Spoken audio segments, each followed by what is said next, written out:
కురుక్షేత్ర యుద్ధం జరిగేటప్పుడంట అర్జునుడు ఒక్కసారి ఆగిపోయినంట, విల్లు పక్కకు పెట్టి ఆలోచిస్తున్నట్ట. ఎందుకో తెలుసా?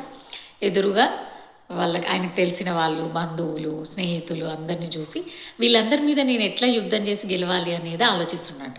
అప్పుడు శ్రీకృష్ణుడు వచ్చి జీవితంలో నీ రెస్పాన్సిబిలిటీస్ ఏవైతే ఉన్నాయో, అంటే నీ బాధ్యతలు ఏవైతే ఉన్నాయో అవి నువ్వు ఖచ్చితంగా చేయాల్సిందే. నా ఫలితం గురించి నువ్వు ఆలోచించొద్దు, ఆ హక్కు నీకు లేదు, అది భగవంతుడు చూసుకుంటాడు అని చెప్పిండంట. లైఫ్లో మనం కూడా కొన్ని కొన్ని చోట్ల ఆగిపోవాల్సి ఉంటుంది, ఆలోచించాల్సి ఉంటుంది. ఇది మనం చేయొచ్చా చేయకూడదా, అది మన రెస్పాన్సిబిలిటీ అయినా సరే కూడా మనం కొన్ని కొన్ని చోట్ల మనం చాలా విపరీతంగా ఆలోచిస్తాం అన్నమాట. సో మన రెస్పాన్సిబిలిటీ ఏదైతే ఉందో అది ఖచ్చితంగా చేయాల్సిందే.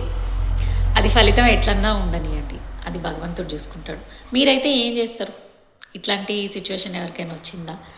ఆగి ఆలోచిస్తారా? లేకపోతే ఇది నా రెస్పాన్సిబిలిటీ, నా బాధ్యత, నేను చేయాల్సిందే, అది నలుగురికి బాధ అనిపించినా అది నేను చేయాల్సిందే అని ఎవరైనా ఆలోచిస్తారా? కామెంట్ చేయండి. Okay, thank you.